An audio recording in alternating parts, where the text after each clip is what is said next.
Notre Père et notre Dieu, nous te rendons grâce ce matin. God, we want to thank you. Merci, merci. Voici le jour que le Seigneur a fait. Et il est pour nous un sujet de joie, un sujet de reconnaissance. Aujourd'hui, c'est le jour que Dieu a créé. Aujourd'hui, c'est un jour où Dieu nous donne encore l'opportunité de réfléchir, de le connaître, de le chérir, de recommencer, de refaire, de renaître, de revivre. Notre Père et notre Dieu, nous voulons te dire notre gratitude ce matin. Nous voulons marquer encore une pause et prendre un temps pour te dire merci. Pour te dire merci pour le souffle de vie. Merci pour tout ce que tu es. Merci pour tout ce que tu as toujours été. Merci pour ce que tu seras toujours. Merci pour hier, avec ses victoires, avec ses défaites, avec ses déceptions, avec ses réjouissances. Merci pour aujourd'hui, avec ses challenges, avec ses succès. Merci notre Père et notre Dieu pour demain. Demain avec ses challenges. Demain avec ses conquêtes, ses victoires, ses espoirs. Notre Père et notre Dieu, nous voulons te dire merci pour tout ce que tu es, pour tout ce que tu fais. Admirable Saint-Esprit, merveilleux et doux Saint-Esprit, prends toute la place ce matin, inspire-nous ce matin, parle à nos cœurs.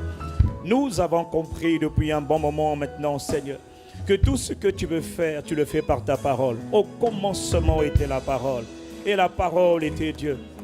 Lorsque tu veux nous guérir, tu envoies ta parole. Lorsque tu veux nous sauver, tu envoies ta parole. Lorsque tu veux nous bénir, tu envoies ta parole. Lorsque tu veux nous délivrer, tu envoies ta parole. Lorsque tu veux nous distinguer, tu envoies ta parole. Lorsque tu veux nous fortifier, tu envoies ta parole. Lorsque tu veux nous relever, tu envoies ta parole. Lorsqu'il a fallu sauver l'humanité, tu as envoyé ta parole.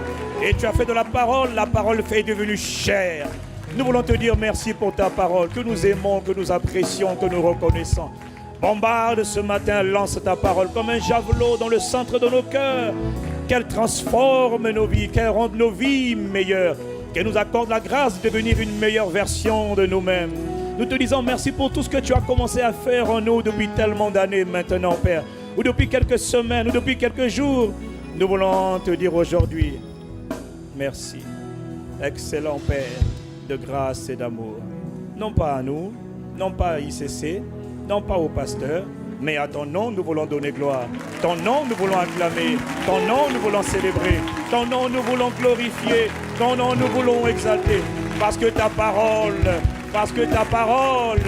est digne d'être acclamée, d'être célébrée. Ton nom est digne d'être magnifié. Ce matin, viens prendre la place sur le trône de nos cœurs. Nous t'aimons, nous te chérissons et nous t'exaltons. Admirable Saint-Esprit, magnifique Saint-Esprit, doux et merveilleux Saint-Esprit, Esprit du Christ Jésus, reçois l'honneur Seigneur, reçois la gloire, reçois la louange. Ne reçois pas les applaudissements de nos cœurs, mais reçois les acclamations de nos cœurs disposés et de nos cœurs sincères. À toi notre Père, à toi notre Dieu, magnifique Père, magnifique Seigneur, toi le Christ Jésus de Nazareth. Nous te donnons gloire, nous t'exaltons. We love you, God. Nous t'aimons, fiers de t'appartenir. Béni soit ton Saint-Nom. Admirable Père, excellent Père. Merci, merci. Au nom de sa majesté, le Christ Jésus de Nazareth. Père, ce matin, nous sommes reconnaissants. Ce matin, nous sommes joyeux dans ta présence. Un jour dans ta présence, on n'est que 1000 ailleurs. Nous te sommes reconnaissants. Merci infiniment, Père, pour tout ce que tu fais, pour tout ce que tu es. À toi l'honneur, à toi la louange et à toi la gloire. Au nom de Jésus, quelqu'un me dit Amen.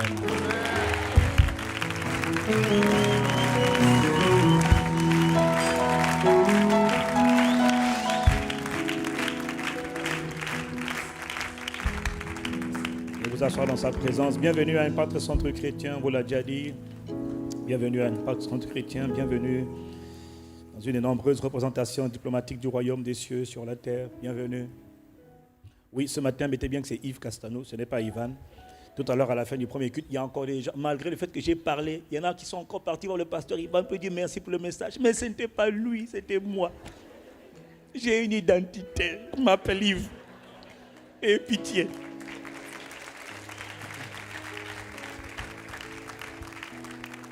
Dernière fois que je suis venu ici, c'était au mois de mars. Je crois que c'était le 2 mars. Et je vous expliquais que Dieu, depuis le début de l'année 2014, Dieu nous a amenés dans une merveilleuse exploration, découverte. Et nous avons été richement bénis, en tout cas à Brazzaville, au Congo. D'ailleurs, je vous salue de la part du campus de Brazzaville, ICC Brazzaville. Le Congo, Brazzaville, c'est le pays où Dieu règne. Le pays où Dieu règne. Tout œil le verra. Même ceux qui n'y croyaient pas le verront. Et ils seront obligés de constater que Dieu règne quand même. Quelqu'un me dit un bon amen. Et puis Dieu règne là où tu viens. Dieu règne là où tu es. Dieu domine là où tu es. Tout ce que Dieu cherche, ce sont des instruments, ce sont des canaux, ce sont des vases d'honneur qu'il peut utiliser pour sa seule gloire. Quelqu'un me dit amen. Donc j'étais là la dernière fois, je vous avais dit que Dieu m'avait beaucoup enseigné, beaucoup parlé. Et Dieu nous avait beaucoup conduit dans un message qui a été pour moi en vérité une découverte. La puissance de l'action de grâce, la puissance de la gratitude, la puissance de la reconnaissance. Et la dernière fois, je vais expliquer beaucoup de choses. Je vous avais dit que la gratitude est réellement un mystère. Et derrière ce mystère, il y a une puissance. Derrière le mystère de la gratitude, il y a vraiment une puissance. Et toutes les fois que Dieu enseigne ses lois, ses principes, nous devons prendre le temps de comprendre les lois, comprendre les principes que Dieu nous enseigne et les mettre en pratique et nous verrons de grands résultats. Et aujourd'hui, je voudrais encore revenir sur le principe de la gratitude, mais en donnant 6 principes ou 6 commandements pour être heureux dans la vie, pour être heureux dans la vie. Être heureux dans la vie ne dépend pas des biens, des richesses qu'on a. Être heureux dans la vie dépend d'abord de ce qui se passe à l'intérieur de nous. L'homme est un esprit, il possède une âme et il habite dans un corps. Le mystère de la gratitude. Il y a un mystère de la gratitude. Il y a une puissance dans le fait de savoir rendre grâce à Dieu. À la fin du culte, nous allons prendre la Sainte Seine comme nous le faisons tous les dimanches. Et j'espère que nous comprenons ce que nous faisons. J'espère que nous réalisons ce que nous prenons. C'est bien d'entendre, de connaître, mais c'est mieux de comprendre ce que l'on connaît. Il ne suffit pas de connaître, mais il faut comprendre ce que nous connaissons. Nous allons participer à la Sainte Seine qu'on appelle encore la table du Seigneur. Or, j'ai enseigné sur la Sainte Seine la dernière fois et je vous assure que le même enseignement donné en Afrique n'a pas le même impact qu'ici parce que là-bas, les gens sont tellement confrontés à ce qu'on appelle la table des démons ou la coupe des démons que quand on leur enseigne la table du Seigneur ou la coupe du Seigneur, les gens comprennent. Il y a même un homme qui est venu la semaine dernière déposer ses totems, ses talismans, ses fétiches parce qu'il était dans l'occultisme aggravé. Mais il ne se rendait pas compte à quel point quand il dressait la table il ne comprenait pas les implications de la table des démons. Et quand il a entendu le message sur la table du Seigneur, il est venu déposer tout, talisman, fétiche, sortilège, etc.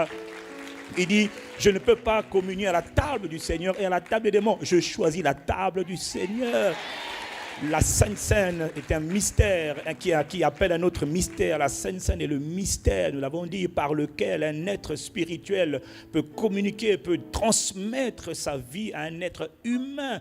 Nous avons expliqué, quand le pasteur Yvan a enseigné sur la Sainte Seine, il a bien expliqué que l'aliment que nous prenons, l'aliment que Israël a pris pendant 40 années dans le désert, l'aliment que Israël a pris le jour où ils sont sortis d'Égypte, n'était pas un aliment naturel. En réalité, c'était un aliment naturel, mais qui est devenu un aliment qui est spirituel lorsqu'ils ont marché pendant 40 années dans le désert. La Bible dit que Dieu les a nourris avec un aliment spirituel. Quelqu'un me dit aliment spirituel. Il faut savoir que quand nous prenons la Sainte Seine, nous prenons donc un aliment qui en apparence est naturel, mais qui devient un aliment spirituel. À quel moment cet aliment devient un aliment spirituel? Dans Matthieu 26, il est écrit, pendant le repas, Jésus prit le pain. C'était un pain ordinaire qui était sur la table. Pendant le repas, il mange, le pain était sur la table. Au moment où le pain est sur la table, il fait une pause. Il prend ce pain. La Bible dit qu'après avoir rendu, il le remplit. Ce pain, après avoir rendu grâce, le pain qui, quelques secondes auparavant, était un aliment naturel, ce pain, après avoir rendu grâce, ce pain n'a plus rien de naturel, ce pain devient un aliment spirituel. spirituel pour un corps naturel, un aliment spirituel qui rentre et qui apporte la vitalité dans un corps naturel. C'est le mystère de la Sainte Seine. Quelqu'un me dit amen. Mais ce mystère de la Sainte Seine est précédé d'un autre mystère qu'on appelle le mystère de la gratitude ou encore le mystère de l'action de grâce. Et dans l'action de grâce, il y a une puissance. Oh, quelqu'un me dit amen. Dans l'action de grâce, il y a une puissance. Ce n'est pas une prière d'intercession qui change un aliment naturel en un aliment spirituel. Non, c'est une prière d'action de grâce. Quelqu'un me dit amen. Il y a de la puissance dans le fait de savoir rendre grâce à Dieu. Il y a un pouvoir. Non seulement c'est un mystère, et le pasteur Yvon a dit à plusieurs reprises qu'un mystère, par définition, n'a rien de rationnel. Un mystère ne s'explique pas. Un mystère se révèle. Un mystère se révèle, le mystère de la gratitude. Il y a de la puissance dans ce mystère. Donc aujourd'hui, en continuant de parler de l'action de grâce, je voudrais juste parler de 6 principes pour être heureux dans la vie. Mais qu'est-ce que ça veut dire être heureux? Être heureux, c'est la volonté de Dieu pour tous ses enfants. Aucun père digne de ce nom, aucune mère digne de ce nom ne met un enfant au monde pour que l'enfant soit malheureux ou malheureuse. Non, quand on met un enfant dans ce monde, c'est pour qu'il soit heureux. Mais concrètement, ça veut dire quoi être heureux? Être heureux, c'est simplement le fait de savoir apprécier la vie. Apprécier la vie. La vie est un long voyage, fait de plusieurs étapes, de 16 ans. Mais dans ce long voyage, Dieu veut que, quelles que soient les étapes du voyage, Dieu veut que tu apprécies la vie. Dites-moi amen. Dieu veut que tu apprécies la vie. Alors, voilà pourquoi le Seigneur m'a mis à cœur de parler de ces 10 principes, plutôt de ces 6 principes. Il n'y en a pas que 6, mais j'ai retenu juste 6 principes. Je ne parlerai que de 4 principes aujourd'hui. 6 principes pour être heureux, 6 principes pour apprécier la vie. Quelqu'un a dit, si tu n'apprécies pas la vie aujourd'hui, ça veut dire que tu prends pour acquis ce que tu as déjà. Alors le premier principe, ou encore le premier commandement pour être heureux, pour apprécier la vie, premier commandement, mon frère, ma soeur, ne prends jamais rien pour acquis. Ne prends jamais rien pour acquis. Quelqu'un dit, si tu as la santé, si tu as un toit pour dormir, de quoi manger à chaque jour, la liberté de faire ce que tu veux à l'instant T, alors tu es heureux.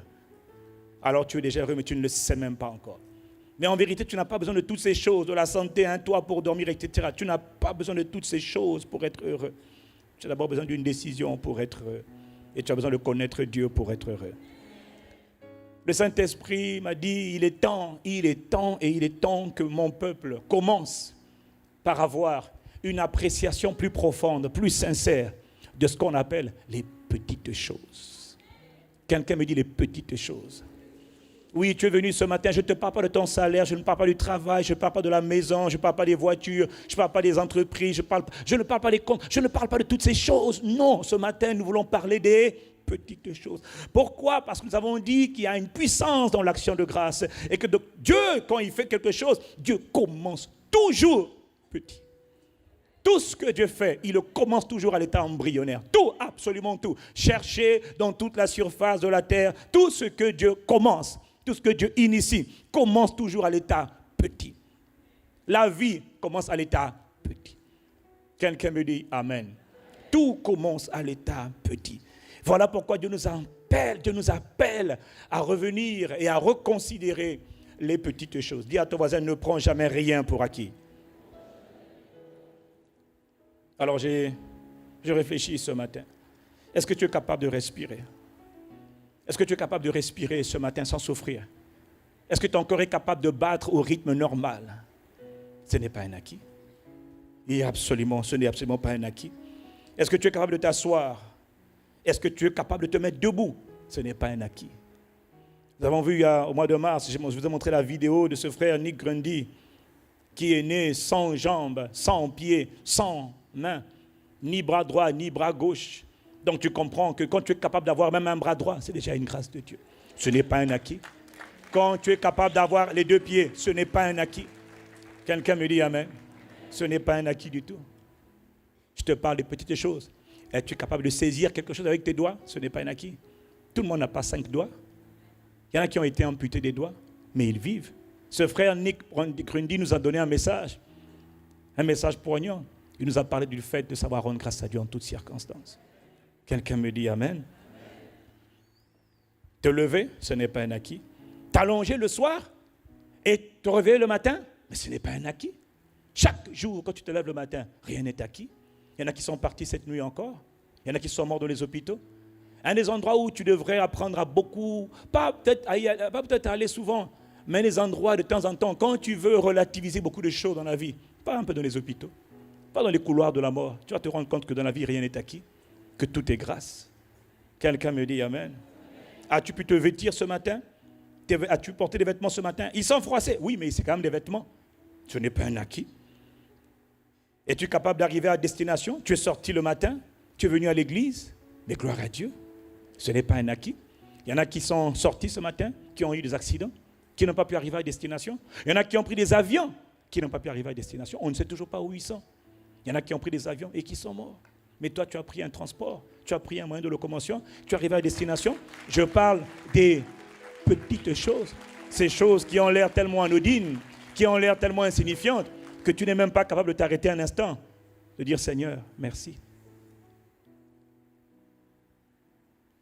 Est-ce que tu peux parler à quelqu'un? Ah, tu peux parler à quelqu'un hier? Il y en a qui sont dans les couloirs de la mort, il y en a qui sont dans des cellules de prison, haute sécurité, ils n'ont pas la capacité d'avoir quelqu'un à qui parler, quelqu'un à qui échanger. Ils ne peuvent même pas recevoir un SMS. Le téléphone est interdit. Mais toi, tu as la possibilité de parler à quelqu'un. Juste parler à quelqu'un.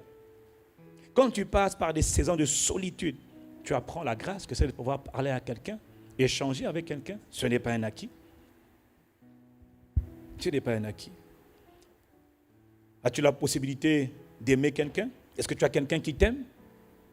Ce n'est pas un acquis. Est-ce qu'il y a quelqu'un que toi tu aimes? Ce n'est pas un acquis non plus. Quelqu'un me dit Amen. Est-ce que tu peux te réjouir de tes 5 sens? Tu habites dans un corps de terre. Dieu t'a donné les 5 sens, des sens. Est-ce que tu arrives à voir, à regarder, contempler les beautés de la nature, contempler les arbres, contempler les individus, contempler les enfants? Est-ce que tu as la capacité de le faire? Est-ce que tu peux voir? Es-tu capable de voir avec tes yeux? Si tu n'en as qu'un seul, peux-tu voir avec un seul œil? Ce n'est pas un acquis. 2 yeux, ce n'est pas un acquis. Est-ce que tu es capable d'entendre? Entendre le bruit des oiseaux, entendre le bruit du vent, entendre le bruit de la rivière, entendre le bruit des enfants, entendre le mot je t'aime. Mais ce n'est pas un acquis. C'est une grâce. Quelqu'un me dit Amen. Ce sont des petites choses. Mais lorsque tu comprends ces petites choses et tu apprends à rendre grâce pour ces petites choses, ajoutées aux petites choses, multipliées par les petites choses, deviennent des grandes choses. Parce que rien n'est acquis. Es-tu capable de goûter, de sentir? Toutes les fois que tu as les narines bouchées, tu as hâte que ça s'arrête. Parce que tu aimerais pouvoir sentir les bonnes odeurs, même les mauvaises odeurs. Parce que la vérité, c'est que les mauvaises odeurs sont aussi importantes que les bonnes odeurs. Ça te permet d'apprécier les bonnes odeurs. Quelqu'un me dit Amen. Goûter, sentir, entendre la musique, entendre les paroles. Rien n'est acquis. Quel est mon point? Principe numéro 1. Veux-tu apprécier la vie? Alors comprends d'abord une chose, que dans la vie, quel que soit ce que tu as, rien n'est acquis. Non, dites-moi un bon Amen. Rien, dis à ton voisin, rien n'est acquis.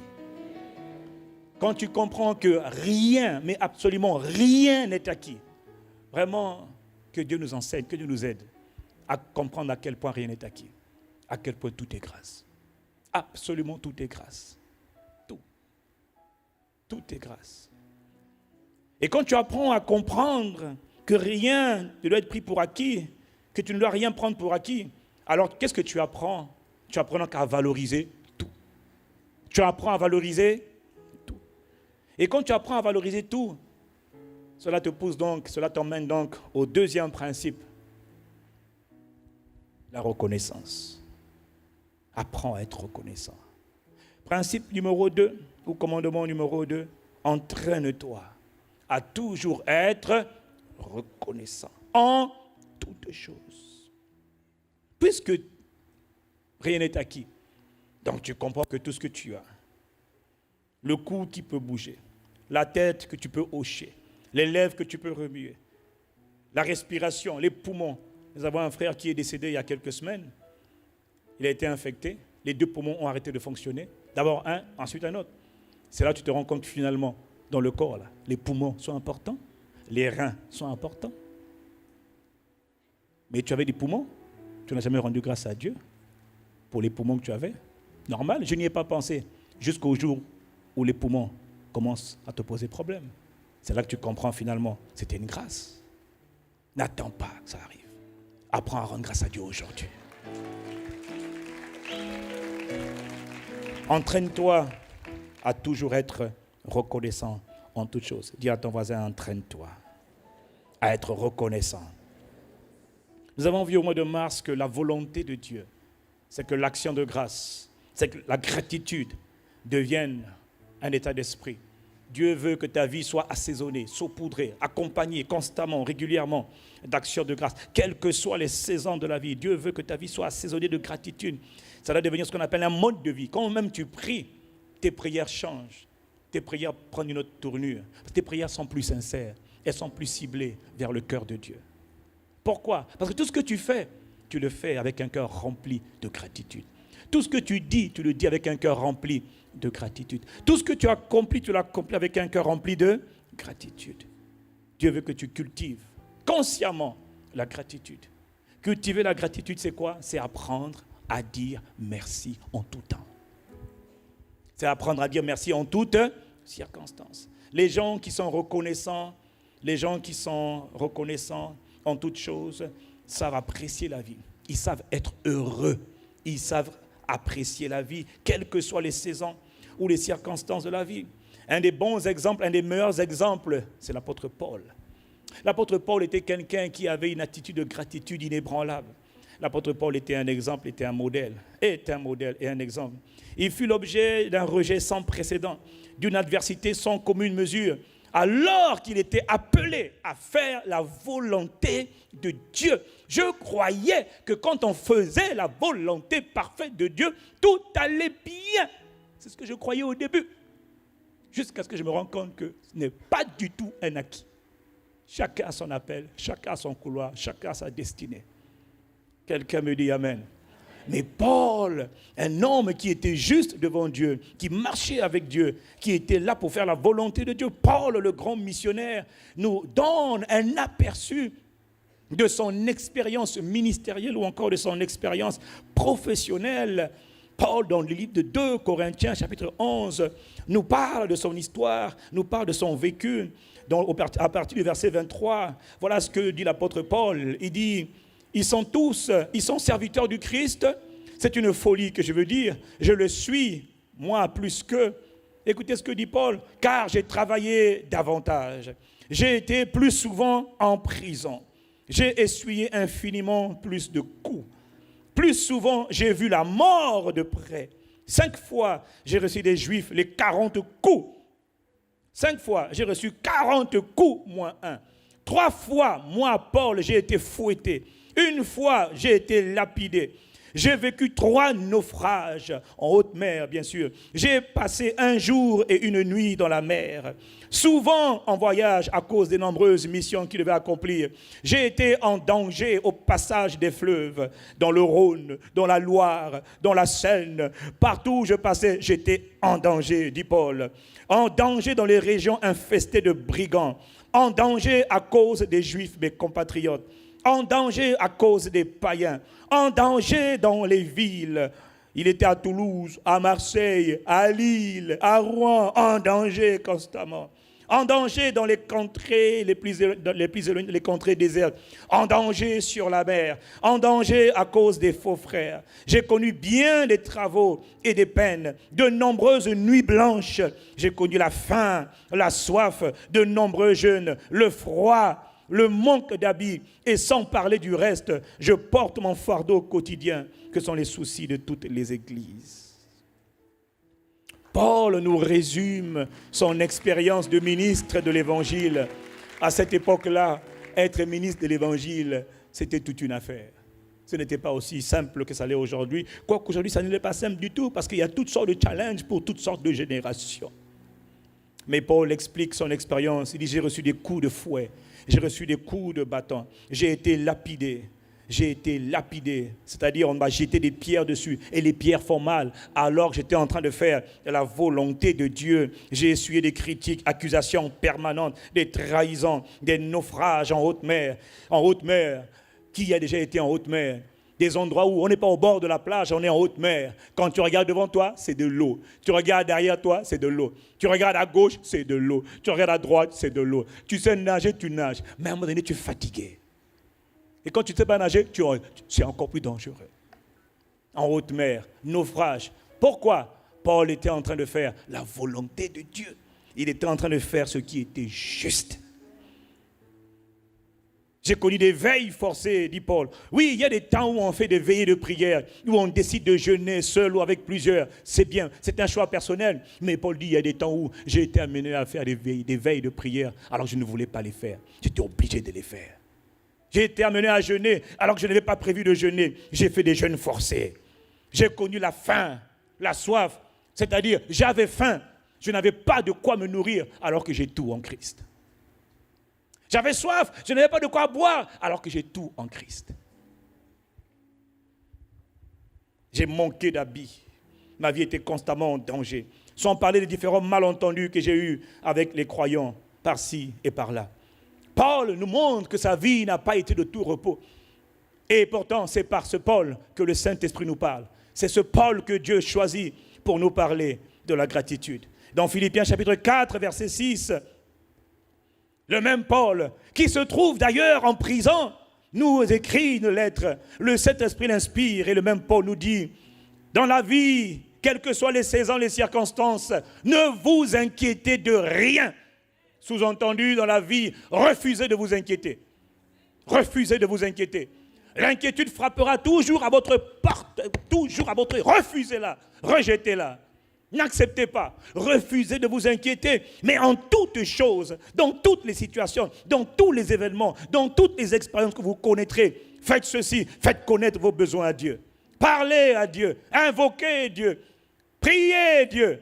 Ne vous plaignez pas, invoquez Dieu. Faites connaître vos besoins à Dieu. Comment? Par des prières. Tantôt, ça sera des prières.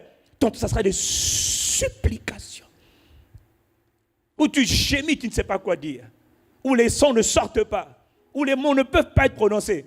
Même le parler en langue, tu fais que dire andele broche. Oh, tu ne sais pas quoi dire. Tellement c'est fort. Faites-le, mais n'oubliez pas une chose. Faites-le avec des actions de grâce. Avec des actions de grâce. Autrement dit, même quand vous êtes en train de gémir, de soupirer, de prier, d'invoquer Dieu, n'oubliez pas une chose. Faites-le avec une attitude de gratitude. Faites-le avec une attitude de gratitude. C'est par le même Paul que le Saint-Esprit nous dit encore, dans Éphésiens 5, verset 20, alors qu'il se trouve encore en prison, rendez de façon continue, rendez de manière continue grâce pour toutes choses à Dieu le Père, au nom de notre Seigneur Jésus. Paul nous dit que dans les épreuves, dans les tribulations, dans les persécutions, dans les revers, dans les échecs, dans les souffrances, dans les accusations, dans les deuils, dans les tragédies, dans les pertes, dans les déceptions, dans la tristesse, il dit, il y a une chose que vous ne devez jamais oublier. Quelle que soit la vie est un voyage. Ce que tu vis aujourd'hui ne va pas durer tout le temps. Ne doit pas durer tout le temps. Cela dépend de toi. Attitude de gratitude. Parce qu'il y a un mystère, il y a une puissance derrière la gratitude. N'as-tu pas assez? Ne te plains pas. Rends grâce à Dieu pour le peu que tu as. Dieu multipliera ce que tu as. Quelqu'un me dit Amen. La gratitude, l'action de grâce déclenche la puissance de Dieu. L'action de grâce permet de conserver ce que Dieu m'a déjà donné. Ai-je la santé? Je n'attendrai pas de la perdre pour dire merci à Dieu. Je dirai merci pour ce que j'ai aujourd'hui, pour ce que j'ai eu hier et pour ce que j'aurai demain. Je bénirai le Seigneur. Je rendrai gloire à Dieu. Je n'attendrai pas. Est-ce qu'il y a des situations parfois dans lesquelles tu ne sais pas quoi faire, des circonstances dans lesquelles tu ne sais pas que penser, comment me comporter? Pasteur, que dois-je faire? Comment dois-je me comporter? Quelle prière dois-je adresser? Il y a des situations où tu ne sais pas comment prier. Il y a des moments où tu ne sais pas quoi dire. Et même pas comment le dire. Alors Dieu dit, fais ceci. 1 Thessaloniciens chapitre 5 verset 18. Quelle est la volonté du Seigneur dans ma situation? Quelle est la volonté du Seigneur dans ce challenge, cette saison dans laquelle je suis? J'ai une réponse pour toi, mon frère, ma soeur. 1 Thessaloniciens 5, verset 18. Dieu dit, rendez grâce en toutes choses, car c'est à votre égard la volonté de Dieu. C'est-à-dire, car c'est pour toi, dans la saison où tu es, la volonté de Dieu. Ah, mais quelle est ta volonté? Rends-moi gloire. Rends-moi grâce. Dis-moi merci. Mais ça va mal. Justement, tu veux pas que ça empire? Obéis à la parole de Dieu. Rends-moi gloire. C'est ma volonté. Quels que soient les cycles, quelles que soient les périodes, quelles que soient les saisons, quelles que soient les étapes de la vie. Mon frère, un conseil. Obéis à la volonté de Dieu. Mais quelle est la volonté de Dieu? Rends-lui gloire. Rends-lui hommage. Rends-lui grâce. Il est tout. Il a tout créé. Il n'a pas créé la Terre. Il a créé la Terre, Neptune, Uranus, Vénus, Saturne. Il a créé Jupiter. Il a créé l'immensité. Il a créé les mers, les étoiles, les forêts. Il a créé les vallées. Il a créé les animaux, les plantes, les végétaux. Il a créé les êtres humains. Il a créé tout. La nourriture que tu manges, c'est lui qui te l'a donné. C'est lui qui l'a créé. Quelqu'un me dit Amen. Que n'a-t-il pas fait? Que n'a-t-il pas créé? Y a-t-il quelque chose qui échappe à son contrôle? Rien. Tout lui appartient. Rends-lui grâce. Tu attends d'avoir les grandes choses. Il dit non, n'attends pas les grandes choses. C'est une erreur. Rends-moi grâce en toutes circonstances. Souviens-toi de ton Créateur en toutes circonstances. Rends grâce. Pourquoi rendre grâce? C'est sa volonté parfaite. Si, je répète, tu ne sais plus quoi faire, tu es un peu désemparé, tu ne sais plus à quel saint te vouer, tu ne sais plus quel choix il faut faire, c'est la volonté de Dieu. Au moins ça, que tu lui offres des actions de grâce. Quelqu'un me dit Amen. Pourquoi? Parce que derrière les actions de grâce, il y a une force, il y a une puissance qui transforme les circonstances. Derrière la gratitude qu'un cœur sincère peut offrir à Dieu, il y a une puissance spirituelle pour transformer les circonstances en ta faveur. Et il y a beaucoup de gens qui errent dans le désert, qui tournent en rond, juste parce qu'ils ont violé ce petit principe. Ils attendent que Dieu fasse de grandes choses. Dieu dit, je n'arrive pas à faire de grandes choses. Moi, l'Éternel, tout ce que je le fais d'abord petit. Tout ce que Dieu te donne toujours sous une forme embryonnaire, microscopique. Et c'est à toi de le multiplier. Pourquoi? Mais il t'a créé comme lui. Il est un créateur, tu es un créateur. Mais tout ce qu'il fait commence toujours petit. Oh, quelqu'un me dit Amen. Dis à ton voisin, rends grâce à Dieu en toutes choses. Exprimer la gratitude, c'est une question d'entraînement. Ça ne vient pas automatiquement. C'est faux de croire que la gratitude, elle est immédiate. C'est faux. Nous avons vu qu'elle n'était pas du tout immédiate. Parce que la réalité, c'est que l'homme est généralement ingrat. Depuis la chute, l'homme est ingrat. Il est ingrat. C'est pas dire merci. Voilà pourquoi on a toujours dit, oh, mais tu dis pas merci. Ah, excusez-moi, merci. Rends grâce à Dieu le matin. Comment faire pour exercer, pour m'entraîner à la gratitude? Prends le temps le matin de dire merci. Quand je me lève le matin, ma première pensée ne va pas pour ma tendre épouse. Ma première pensée va pour le Saint-Esprit. Quand je me couche le soir, ma pensée première va d'abord pour le Saint-Esprit, pour le Seigneur. J'apprends d'abord à dire Seigneur, merci. Je me suis levé le matin, je ne sais pas ce qui s'est passé cette nuit, je ne sais pas qui m'a cherché cette nuit, je ne sais pas où. Seigneur, tout ce que je sais, c'est que c'est le jour que tu as fait pour moi. Père, je te suis reconnaissant. Tu te lèves le matin, tu arrives à bouger ton bras, dis merci Seigneur. Merci pour le corps que tu m'as formé. Merci pour mon esprit. Merci pour mon âme. Tendre Père, je suis reconnaissant. Ce matin, je veux te dire ma gratitude. Tu es mon Père, tu es mon pourvoyeur, mon protecteur. Tu me donnes encore la respiration. Tu me donnes encore la santé. Tu me donnes encore l'opportunité de vivre aujourd'hui. Il y en a qui sont morts hier, mais aujourd'hui, le jour que tu as fait, Père, je veux me réjouir. Père, je veux te dire merci. Je te donne ma gratitude, mon appréciation, mon adoration.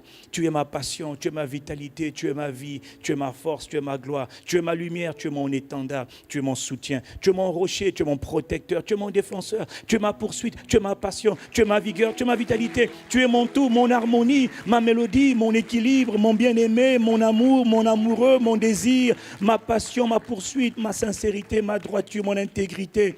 Père, je veux te dire merci. Tu es tout pour moi. À qui irions-nous? C'est toi qui es tout, c'est toi qui as les paroles de la vie. Tu es ma passion. Père, je te dis merci. Je ne sais pas tout. Comment ira cette journée, je ne sais pas. Mais je n'ai pas envie d'attendre que la journée commence sans te dire merci. Merci pour hier, merci pour aujourd'hui et merci pour demain. Quelqu'un me dit Amen. Entraîne-toi, entraîne-toi, entraîne-toi, entraîne-toi. Ne cherche pas d'abord, Seigneur, mais je n'ai pas eu ça. Non, c'est une erreur. Compte les bienfaits de Dieu. Compte ce que tu as. Tu vois d'un œil. Seigneur, merci parce que je vois d'un œil. L'autre œil est fermé, mais au moins je vois d'un œil. Je veux te dire merci. Ça aurait pu être pire, parce que j'ai compris que rien n'est acquis. Alors Père, permets-moi ce matin de faire une pause pour te dire ma gratitude. Merci. Regarde, je peux bouger ma jambe. Je te dis merci, parce que ce n'est pas un acquis. Reçois mon appréciation, ma gratitude pour tout ce que tu m'as donné. Je ne pense pas encore à ce que j'ai, ou à ce que je n'ai pas plutôt. Je pense au peu que j'ai, et je veux te dire merci. Commence ta journée dans la gratitude. Termine-la dans la gratitude. Beaucoup sont partis le matin au travail, ne sont pas revenus à la maison. Mais toi, tu es revenu à la maison. En plus, tu as un toit. Ce n'est pas chez moi, mais tu as quand même un toit. Même si c'est sur un pont, au moins tu as un toit. Rends grâce à Dieu. Quelqu'un me dit Amen. Même si c'est sur un, même si tu dors dehors, rends grâce à Dieu. Pour la situation présente, pour ces choses qui ne sont pas confortables, pour ces choses qui ne sont pas agréables. Père, je veux te dire merci. En faisant ça, tu es en train de faire la volonté de Dieu. Tu es en train de faire la volonté de Dieu. Commence ta journée dans la gratitude envers Dieu. Termine ta journée dans la gratitude, dans un esprit de gratitude envers Dieu. Quelqu'un me dit Amen et je continue. Veux-tu être heureux? Veux-tu apprécier la vie? Rends grâce à Dieu. En toutes circonstances et en toutes saisons. Troisième principe, troisième clé, troisième commandement. Veux-tu être heureux dans la vie? Veux-tu apprécier la vie? Alors écoute-moi, apprends à remercier et à apprécier chaque personne que tu croises, que tu rencontres, pour le moindre. Quelqu'un me dit le moindre. Non, dites-moi le moindre. Le moindre bienfait que tu as reçu, le moindre bienfait que tu reçois, le plus petit. Je n'ai pas dit les grands bienfaits, non. Je te parle des moindres bienfaits que tu reçois. Marque une pause et prends le temps d'apprécier chaque personne. Le principe numéro 2 te parle de la gratitude verticale, c'est-à-dire de celle qui monte de toi pour aller vers le Père. Mais je ne te parle pas de cela cette fois-ci. Je te parle de la gratitude qui sort de toi pour aller vers tes frères, vers tes sœurs, vers tes amis, vers tes parents, vers les relations que tu as. Les gens que tu rencontres, les gens que tu côtoies, à l'église, au bureau, à la maison, dans la rue, à l'école, partout. Les gens que tu côtoies ont besoin, pas envie, mais besoin de savoir que ce qu'ils font compte, que ce qu'ils sont compte. Ils ont besoin, ce n'est pas une envie, c'est un besoin. Comme ils ont besoin de respirer, ils ont besoin aussi d'être appréciés. Tout le monde a besoin d'être apprécié. Sauf qu'il y en a pour qui c'est parfois un peu trop, mais tout le monde a besoin, tous les excès sont mauvais, mais tout le monde a besoin d'être reconnu, d'être apprécié. Les gens, les humains ont besoin de savoir que leurs efforts sont appréciés, que leur contribution est utile. Apprécier quelqu'un, c'est lui donner un feedback ou un retour positif. Apprécier quelqu'un, c'est s'arrêter un instant et lui dire merci. Veux-tu être heureux dans la vie? Veux-tu apprécier la vie? Sème le bonheur dans la vie des autres.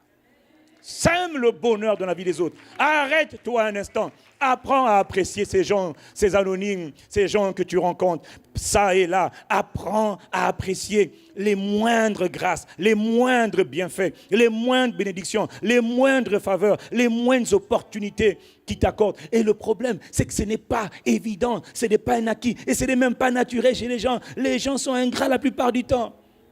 Les gens sont ingrats. Et le pire, c'est qu'ils ne font pas exprès. Pourquoi? Parce qu'ils n'ont pas appris à s'entraîner, à exprimer la gratitude. Quand tu ne t'entraînes pas, ça ne vient pas naturellement. Mais quand tu t'entraînes et ça devient une habitude, un mode de vie, alors on n'a même pas besoin de te le demander. Tu le fais naturellement. Les gens ont besoin de savoir que ce qu'ils font a de la valeur et utile. Donc apprends à apprécier les gens. As-tu reçu un bienfait? Est-ce que même quelqu'un t'a souri? Est-ce que tu sais que quand quelqu'un même te sourit, c'est un bienfait qu'il te donne? Parce qu'il n'est pas obligé de sourire. Quand quelqu'un te sourit, c'est une faveur. Dis merci. Quand quelqu'un, tu es arrivé ce matin, il y a quelqu'un qui a ouvert la porte. Il y a des frères qui font la sécurité dehors. Est-ce que tu prends le temps de dire merci? Pour toi, c'est évident. Les placeurs qui nous placent, on arrive, on ouvre la porte, tout de suite ils rentrent. Et bien, il y en a même qui courent pour ne pas perdre leur siège. Il a oublié de dire merci. Mais à quelqu'un qui a ouvert la porte, as-tu pris le temps de dire merci? Je parle des petites choses. En arrivant ici, tu as des enfants, tu as déposé tes enfants à l'école du dimanche. Est-ce que tu sais que les gens de l'école du dimanche se sacrifient? Eux aussi, ils voudraient être au culte. Eux aussi, ils aimeraient être là, dans l'auditorium, ou être assis en train de suivre le culte avec nous, et en train de célébrer Dieu pour la parole. Mais ils ont choisi de servir ailleurs. Ils sont dehors, ils servent. Quand tu vas prendre l'enfant, prends l'enfant. Allez, chérie, viens. On y va. Est-ce que tu peux juste prendre le temps de leur dire, franchement, merci.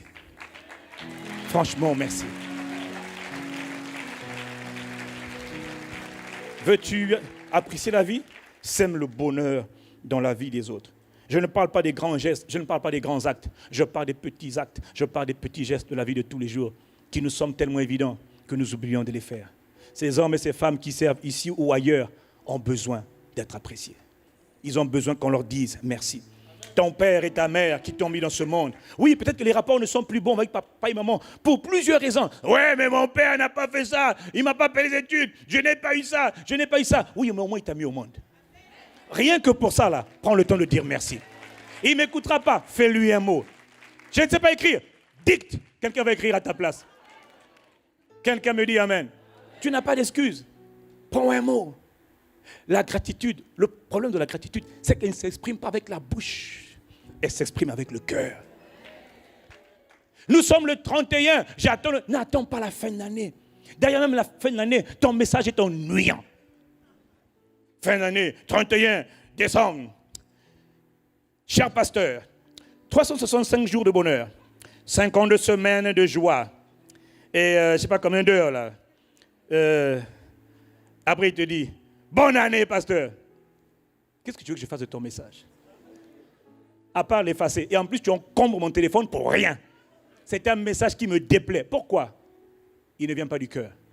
Tu as pris un message quelque part, copier-coller, liste de diffusion, s'il vous plaît. Parmi la liste de diffusion, il y a le pasteur Castanou. Envoyé. Le pasteur, il prend le message, poubelle. Pourquoi?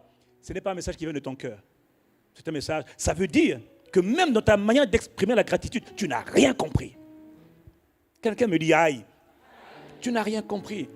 Parce que tu ne sais pas être reconnaissant. Ta vie n'a-t-elle pas été améliorée? N'es-tu pas devenu meilleur? N'es-tu pas devenu une personne plus saine, plus mature, plus constante, plus stable? Es-tu resté pire à ce point-là? Ce n'est pas vrai. Parce qu'avec Dieu, quand on entend la parole, quand on reçoit la parole, on marche de progrès en progrès. Tout n'est pas encore parfait, c'est vrai. Mais n'empêche qu'entre 2012 et 2014, je suis devenu une meilleure version de moi-même.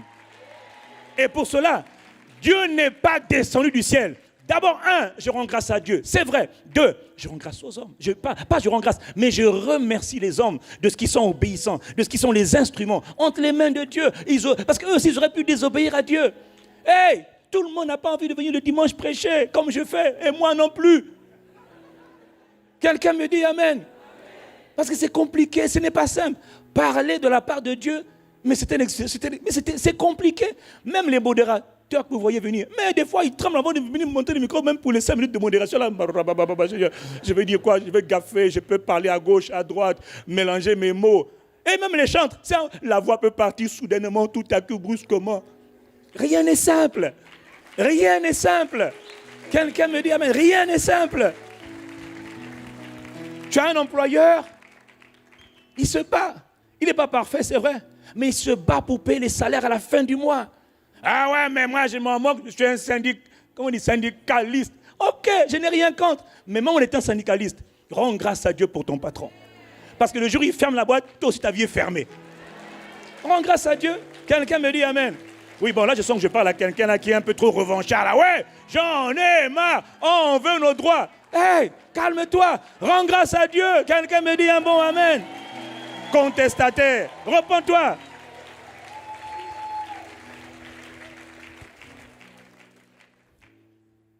pour les moindres bienfaits que tu reçois. Rends grâce à Dieu. Ça ne veut pas dire que tout est parfait, c'est vrai.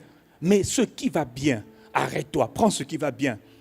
Emmène devant le trône, dis Père, merci. Papa, ça ne se passe pas comme je voulais, mais je vais te dire merci. Avec mon épouse, avec mon époux, ça ne se passe pas comme je voulais, mais je vais marquer une pause pour dire à cet homme, pour dire à cette femme avec qui j'habite, avec qui je fais ma vie, merci. Pour tous les challenges que nous avons eus, je veux dire merci. Pour toutes les victoires que nous avons eues ensemble, je veux dire merci. Dis merci à ton mari, dis merci à ta femme, dis merci à tes parents. Et toi, enfant, dis merci. Oui, dis merci à tes parents. Pourquoi? Parce que derrière le mot merci, derrière ce mot merci qui vient du cœur, il y a un pouvoir que tu ne maîtrises pas, mais qui est illimité. Il y a une puissance qui est illimitée. Puissance pour transformer les circonstances, puissance pour créer la vie là où il y avait la mort. Quelqu'un me dit Amen. Alors, comment exprimer ma gratitude? Prends une lettre, fais un email, laisse une lettre. Prends le temps, pèse tes mots, pèse tes paroles. Si c'est en fin d'année, si c'est en milieu d'année, pèse tes paroles. Quelqu'un t'a donné quelque chose, on t'a donné un livre, ce livre a changé ta vie. Prends le temps d'écrire à la personne qui t'a donné le livre pour lui dire vraiment merci. Et dis ce que ce livre a fait en toi. Raconte ton témoignage, parle de ton histoire, dis ce que tu étais, dis ce que tu es et dis-moi aussi où tu vas. Prends le temps de marquer une pause et de dire merci. Pas seulement à Dieu, mais aussi aux hommes, aux femmes que Dieu utilise pour ta vie. Quelqu'un me dit Amen, tes parents, ton employeur, tes frères, tes soeurs, tes encadreurs, tes coachs, tes mentors, tes assistants pasteurs, tes chefs de service, tout ce que vous voulez, tes managers. Prends le temps. Si tu fais ce que je te dis, tu vas découvrir un pouvoir illimité. Va au bureau demain, fais un mail à celui avec qui tu t'entends le moins bien au bureau. Pense seulement à ce qu'il a fait de bon. Et dis-lui, c'est vrai que nous avons beaucoup de contradictions avec toi et moi, c'est vrai. Mais je veux marquer une pause aujourd'hui et dire merci pour tout ce que tu es. Merci pour tout ce que tu m'as appris. Merci pour tout ce que tu as fait dans ma vie. D'ailleurs, partout aussi, j'ai été brisé. Tu as été pour moi un bistouri. Tu as été pour moi un outil pour m'aider à être patient, pour m'aider à aimer. Merci. Tu ne t'en es pas rendu compte, mais au final, tu m'as fait du bien. Je te dis merci. Quelqu'un me dit Amen. Moi, il y a une dame, je disais la dernière fois, il y a une dame que j'ai dû licencier il y a à peu près 1 an et demi, 2 ans. Et cette dame, elle m'a fait du mal, mais vraiment, elle m'a fait du mal. Et je l'ai licenciée parce que vraiment, je n'en pouvais plus. Personne ne s'entendait avec elle, nulle part. Et quand j'ai fini par la licencier, elle allait au tribunal porter plainte contre moi pour harcèlement sexuel et harcèlement moral. Bon. Et puis elle a dit que j'étais allé chez elle. Je ne sais même pas où elle habite, je ne comprenais rien du tout. Mais vous savez, au début, j'étais un peu aigri. Mais à la fin, il y a quelque temps, je disais à ma femme, cette femme-là m'a fait du bien. Je pensais qu'elle allait me faire du mal. En fait, elle m'a fait du mal. Mais le mal qu'elle m'a fait là a produit en moi beaucoup de bien. Parce qu'à travers cette femme, à l'époque, il y avait des domaines dans lesquels je peux accepter qu'on m'insulte, qu'on tire sur moi, qu'on me salisse, pas de problème. Mais sur le domaine conjugal, après 20 ans de vie, d'épanouissement amoureux, bien heureuse, extrêmement heureuse avec mon épouse, c'est-à-dire, je n'ai jamais pensé à tromper ma femme d'aucune manière que ce soit. Et que quelqu'un vienne dire publiquement, et ça passe dans les journaux, et on m'insulte partout. Au début, j'étais brisé. Mais au final, j'ai appris à encaisser les coups d'une manière que je ne connaissais pas avant. Cette femme, elle me faisait du mal. Mais vous voyez, ça m'a transformé. Ça m'a aidé à être beaucoup plus dur et beaucoup plus insensible à tout le mal. Même si aujourd'hui, on ouvre le journal télévisé en disant Yves Castanou, j'ai une capacité aujourd'hui à dire je n'en ai rien à faire. Tant que je ne suis pas dedans, tant que je ne me reconnais pas dedans, ça ne me fait rien. Ce qui hier m'empêchait de dormir, aujourd'hui, je suis indifférent. Aussi bien à ce qu'on dit de moi en bien ou en mal. Je suis totalement imperméable. Et ça, c'est une grâce extraordinaire. La capacité à supporter des coups, c'est phénoménal. Je ne m'attendais pas à ça. Mais quelqu'un m'a aidé. Et ce quelqu'un-là m'a fait beaucoup de mal. Et dans ce mal-là, j'ai été vacciné. Quand tous les mots à venir, j'ai été vacciné. Critiquez-moi, parlez contre moi, je m'en moque. Mais à un niveau où moi-même je m'étonne. C'est comme si on dirait la glace. Je ne sens rien. Dire ça il y a 2 ans, je ne pouvais pas. Aujourd'hui, je suis capable.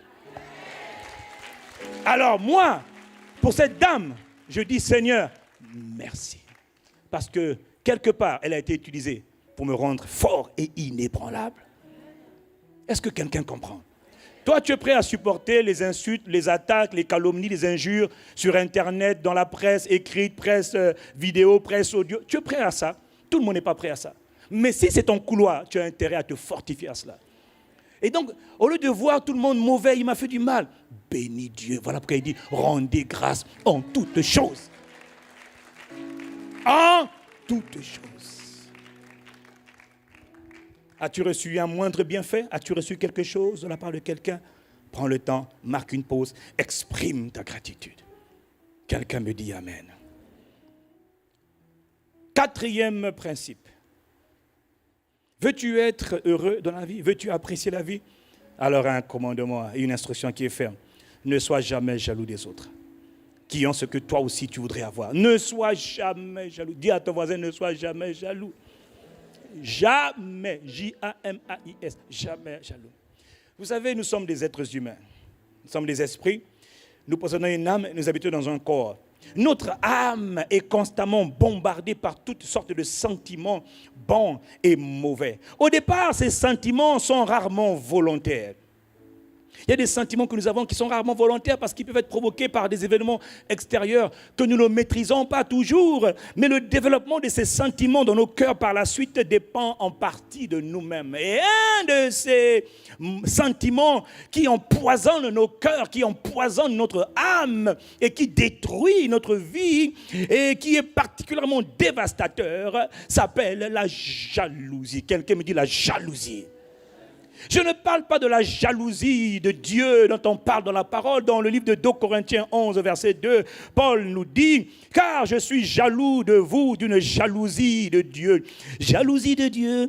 Non. Il dit « Je suis jaloux de vous d'une jalousie de Dieu parce que je vous ai fiancé à un seul époux pour vous présenter à Christ comme une vierge pure. » Paul nous parle ici de la jalousie de Dieu qui en réalité est œuvre au salut et au bonheur, au bien-être de l'être humain. C'est une jalousie qui est orientée contre les faux dieux, contre l'idolâtrie, contre tout ce qui te détourne de Dieu. Dieu est un père qui crée, qui met des enfants, qui les fait entrer dans sa famille, qui les aime tellement qu'il ne peut pas laisser les enfants faire tout ce qu'ils veulent. Tu es ma fille, je t'ai engendrée. Je refuse de te voir partir avec cet homme qui va te détruire. Je vois la fin de ton histoire. Il va te détruire. Non, je t'empêcherai de faire ce que tu veux. Mais papa, je l'aime. Non, ma fille, je vois l'avenir. Il va te démolir. Pas question. Ça, c'est la jalousie de Dieu. Il t'aime tellement qu'il est obligé de faire attention à ta propre volonté. Il ne peut pas te laisser faire tout ce que tu veux. Voilà pourquoi il te dit que ton cœur soit dirigé vers son cœur à lui, afin que tu fasses sa volonté. Parce que celle-là, elle est parfaite pour toi. Oh, quelqu'un me dit Amen. Donc nous ne parlons pas de la jalousie de Dieu qui te préserve de la chute, qui te préserve du mal et qui te donne au contraire le bonheur. Non, nous parlons de la jalousie charnelle. Qu'est-ce que c'est que la jalousie? La jalousie, mon frère, ma soeur, est un sentiment d'envie à l'égard de quelqu'un qui possède ce que l'on n'a pas ou qui possède ce que l'on voudrait avoir et que l'on n'a toujours pas eu. Mais qu'est-ce qui crée donc la jalousie dans le cœur? La jalousie, c'est comme un poison qui n'intoxique pas le corps humain, mais qui intoxique l'âme, qui gangrène l'âme. Et elle est un poison. Et elle se répand comme un cancer, comme un venin. Et elle détruit la personnalité humaine. La jalousie. Comment est-ce qu'elle crée? Comment est-ce qu'elle se crée dans le cœur? Quand tu étudies un peu plus minutieusement, tu constates que la jalousie peut prendre naissance pour des choses, à travers des choses totalement banales et futiles. Une bonne situation sociale peut être un facteur de jalousie dans le cœur des autres. Tu viens d'avoir une promotion au travail, tu viens d'avoir un job pour la première fois, tu viens d'avoir un doctorat et un bon niveau académique ou un niveau d'instruction peut créer la jalousie dans le cœur des autres. Tu penses que toutes les bonnes nouvelles sont bonnes pour tout le monde? C'est ce que tu croyais. Voilà pourquoi avant d'annoncer une bonne nouvelle, il faut réfléchir à qui tu l'annonces. Oh, quelqu'un me dit Amen. Oui, parce que tu vois, moi je connais des pays, notamment dans nos pays, certains pays en tout cas de la planète où, par exemple, tu es devenu ingénieur ou docteur et tu pars dans ton pays d'origine, tu dis, papa, maman, moi je suis devenu ingénieur en aéronautique, ingénieur en mécanique, on a agronomie, ingénieur. Alors, papa, voilà, mon fils, bienvenue. Mais dans la famille, tu as aussi une coque, on appelle la grand-mère, qui voit que toi tu es devenu ingénieur, mais... Et regarde dans l'histoire de la famille qu'il n'y avait jamais eu d'ingénieur. Et ces enfants, elles, n'ont pas eu de diplôme d'ingénieur. Mais toi, tu as le diplôme d'ingénieur. Tout le monde ne comprend pas de quoi je parle, mais il y en a qui comprennent de quoi je parle. Et tu vois, elle arrive dans la famille, et toi tu es heureux, tu dis, papa, ta mère est heureuse, mais ta tante là, qui n'est pas claire dans la famille, de tes parents, elle n'est pas contente du tout, parce que la jalousie, elle a entendu que mon fils, tous les mères, mon fils a eu le diplôme. Maman est heureuse.